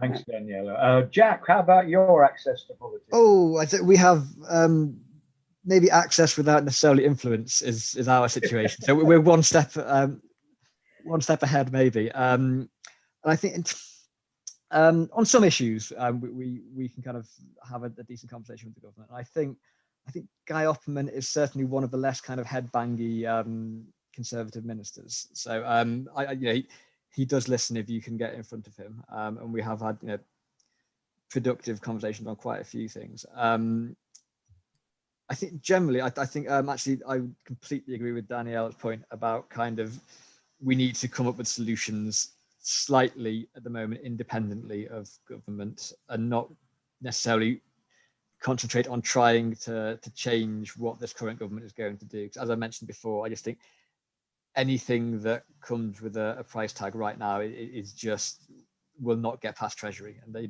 they are already clearly smarting enough over kind of potentially being held to the triple lock commitment. But I think it is absolutely about kind of being prepared almost for the next moment, whatever that is, maybe some kind of moment of crisis, or at least for the next election, to try and kind of present a package which can be kind of almost handed over to the politicians and said, here's this problem which is becoming apparent, we've got a solution. I think there's a lot of value in that. And I think, I don't know, I am surprised that the government are not more interested to hear from the NPC around like really practical issues around things like how do you increase take-up of pension credit. I'm surprised and a bit saddened by that, because I think I'm not surprised that they don't really want to hear from you about how we should reform social care, because I mean they don't really want to hear from us more than they're forced to on that. But I would be amazed that there aren't kind of really practical issues that they want to know what the pensioners think are the best ways of kind of tackling some of the issues that they're facing. And was there a question before that on insecure work? Sorry, the gig economy. How do we support those young people in the gig economy? Because otherwise, it doesn't matter how old they are, young being anywhere between 21 and 50, they're already way behind in their pension. I think avoiding, and I think the NPC is pretty good for this, avoiding the whole kind of intergenerational conflict kind of narrative which is being pushed in quite a few parts is really helpful and useful. And I think there are so many examples of intergenerational solidarity through both kind of the NPC and through the union movement that maybe we need to do more to highlight that. And I guess I was keen to answer this because our main answer is more trade unions, which is kind of our solution to a lot of things. But I think we campaign, say, for banning banning 0 hours contracts. But to be honest, even if we succeed in that, I mean, a lot of companies are moving away from the use anyway because they recognise there's some kind of reputational damage there. But what they're doing is putting people on short hours contracts that say we'll guarantee you 2 hours a week or 4 hours a week. And that means you're not doing 0 hours contracts, but as far as the work is concerned, it's not much difference. So I mean, So our answer is stronger unions, better access to workplaces for unions, making it easier for people to organise, because that's the way that you get kind of meaningful enforcement of workplace rights, rather than just kind of a succession of kind of tick boxes and how do we get around this latest requirement. So yeah, I mean, anything to strengthen the union movement, I think, is probably the best way to kind of to improve workplace rights, to try and kind of bear down on insecure work. Right, thanks, Jack. I mean, I know Bob and Jan will remember and know very well that we've always invited both the pensions minister and the shadow pensions minister to the pensioners, well, it used to be known the pensioners parliament, pensioners convention, and sometimes they'd turn up and sometimes they didn't. And to his credit, Steve Webb, I think, was about the only pensions minister who actually came and made a speech and faced a pretty hot audience and delivered some answers. Otherwise, I think we haven't had a pensions minister for some years, Jan. We have had shadow pensions ministers from time to time. And also, before COVID struck, it was a tradition that your predecessor, Jan, Neil Duncan Jordan and I would go and meet them as they were newly appointed, and we go through this ritual as the government kept changing pensions minister. We go along and explain it, and they'd sit there very politely and say, "I don't know much about pensions, so I'm learning." And then just because they got to the grips with the thing, and we told them all about the problems, they'd be moved on. So we'd have to start the whole process all over again. So I think it's a case of governments needing to sort out their priority to deal with the problems that we have. Okay, any more? We're heading down. Oh, we've got a few more minutes, Jan. So any more questions? Yeah. Next one is from Gwen. It's evident that the state pension will be undertaken in the near future. And the noises around the triple lock referred to and the impending inflation increase will fundamentally affect pensioners. What can or should the NPC do about it? Well, I'm hopeful that what Jack will say is that since our presentation to the TUC General Council and Gail's message last week that the TUC and the NPC are on the same page on pensions and care, that we can do something about it jointly. What the NPC is currently doing is constructing it's a very difficult thing to construct, which is an easy to read briefing on the triple lock. It gets complicated because people get different sums from different areas. So we've gone back to basics and just said, this is about the basic state pension and the triple lock, not about anything else, because it can get so complicated. And we want to actually get that out as soon as we can to everybody, so that when they're asked for comments, they know what they're talking about. And also it's going to go to every MP. So Jack, hopefully you can help us with that when we do that. But is there anything else that you would put into the pot for that? No, I think that's probably that's the best way to go about it. I think it's really worth going back further, like I say, and kind of highlighting how much the value of the state pension diminished over time when it was not linked to earnings, to try and get away from this idea that it's kind of like, if we do end up with a, let's say, a 6% increase or 7% increase this year, because that's what earnings have done, slightly through this quirk of furlough being in place, that's not seen as some kind of unwarranted bonus for pensioners.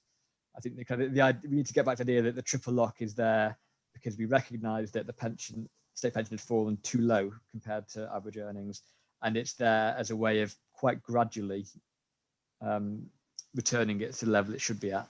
And I think it sticks in the throat a little bit, the idea that as soon as it kind of produces an outcome that the government doesn't quite like one year, it might think about scrapping it.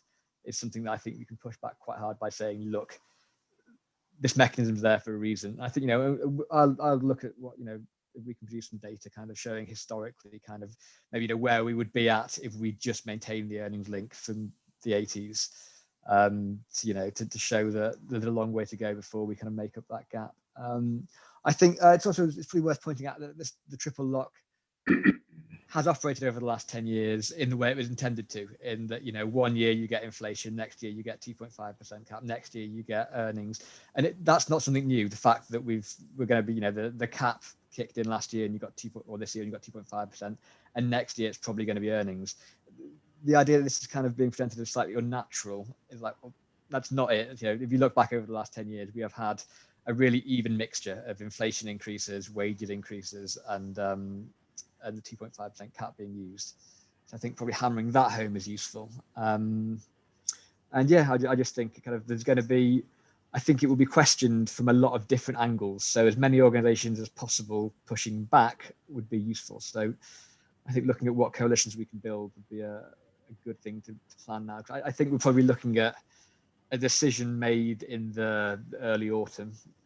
And obviously, as you can see, the ground is being laid now for that to potentially go against the triple lock. So I guess getting things out as early as possible and building as wide a coalition as possible to kind of push back when necessary would be the two priorities. Okay, yes, I think we certainly will work hard to do that, Jack, and we appreciate any assistance. I'm coming to the end, so I just thought it would be only fair, because I know Jan wants to preview the next two webinars, just to say to Daniela, is there anything else you wanted to add? Do you want to make any comments about the proposals we're doing to publicise the support for the triple lock, and also, of course, our latest leaflet that we're going to be doing is publicising the problems with annuities. Any final points you wanted to make, Daniela, on anything? I just want to say, first of all, thank you so much for inviting me today. It's been a really useful session, and I hope it's been informative for audiences as well. I think the NPC's work is really, really needed. That there does need to be a voice for pensioners to really understand what the impact is. I definitely see that the whole point around annuities and increasingly complex space around, decumulation, which just didn't exist before, that really there needs to be a grip on that. So I think that's really welcome to really start to unpick and to make clear just how that whole section of the sort of pensions industry really affects people, to make sure that it's positive and that commitments are maintained over time. Thank you, Daniela. Bob, did you want to have a final word? Yeah, just I think on the issues that's been raised on things like the heating allowance tax and the pensions, it's maybe not exactly the right time to do this, but the triple lock of 2.5% for someone on £100 a week isn't any good. So that system isn't working. I think what we've got to do is I think the best at times, the best sort of defense is attack. And I think we should be putting in what we really are after, and let the government know that these are the things that we want to try to achieve, rather than thinking that we're just sitting back, stalemate, and just accepting everything that comes from the government, whatever government that's in, and accepting it to sort of hold what we've already got. I would prefer to put forward what our views are of going forward, of attacking for better benefits for everybody. Thank you very much, Bob. I mean, we don't disappear in a puff of smoke, do we, Jonathan, at 12:30? So we just got the technology doesn't wipe us off of no, we're on our own Zoom, Brian. Right, okay. Well, let's just finalise then. I know you wanted to publicise future items, Jan, before I thank everybody. So over to you. Right. Brian will thank you all, but my own personal thanks for people being here today. It's been absolutely brilliant. A lot of the comments in the chat have really welcomed the wealth of knowledge that you've brought to the session. So thank you so much. To just preview the next sessions to come. We've got 2 more sessions in this event. The next one will be on Monday, the 21st of June from 2 till 4, and it is Who Cares? Yeah, and it's based around the NHS and care. We will take that opportunity to launch our newly agreed manifesto. The manifesto is about rights of older people, health and well-being, and that is including the campaign for a commissioner for older people. So it's us saying what rights older people should have to do with their health and well-being. It's us saying what the government should do about it, and it's also us saying what we're going to do about it, and that includes the Commissioner for Older People. We will be tackling the issues. We have Professor Sir Michael Marmot on our agenda, who's well known for writing his reports on austerity and poverty and the impact on health and public services. We'll have Tracy from the Lewisham Pensioners Forum that has done a lot of work through COVID on access to healthcare around minority elders, and also some of their programs that they do around minority elders and how we can actually access them.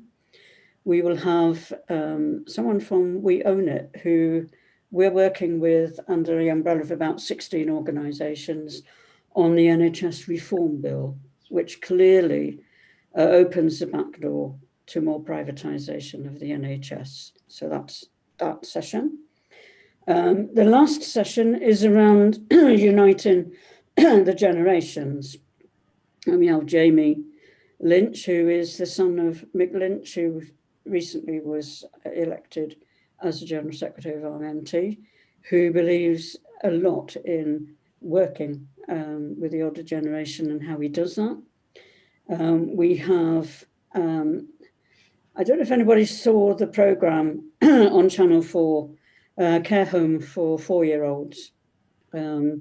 And what that did was brought a nursery of 4-year-olds into a care home in Bristol, I think it was. Oh, yeah. And the impact that that had on both the young and the older residents of that home. So the lady who did that film has actually built and introduced the first nursery, working nursery, into a care home. So she's going to give us some insight into that and the intergenerational work that that does. We have an organisation that does intergenerational work across the board all year round. They're going to tell us what that achieves. And this is something of a departure from us. We would normally have a sing-song at the end of our real annual convention. What we've got is a lady called Joy, who in her 70s became a rapper. She and her grandson enjoy rapping together. So she decided she was going to enter some competitions. So that's not the whole story. There's a backstory to that, which she will tell. But I think she is, I believe, bringing along a younger person, and they're going to rap together to end up the NPC version of their virtual annual convention. So that's something not to be missed, I think. So there we go, Brian. Thank you. Right, and what's the date of that, Jan? The 29th is the last session, and that is 10:30 to 12:30. 29, right. Thank you very much, Jan. Okay, well, we've come to the end of our time. I'd like to, first of all, I thank 2 very important people, Jonathan and Bev, who worked hard to create this session and have been working hard to run it. So thank you very much to both Jonathan and Bev for all your hard work. Thank you for Jan for your contribution and helping to run the session, to Daniela and to Jack and to Bob, who were our guest speakers, for dealing with the questions. We've enjoyed having you with us, and we're glad you came along. And thank you very much. And to all those who have been joining in, watching, don't forget to join us next time. Thank you very much. Thanks, Brian.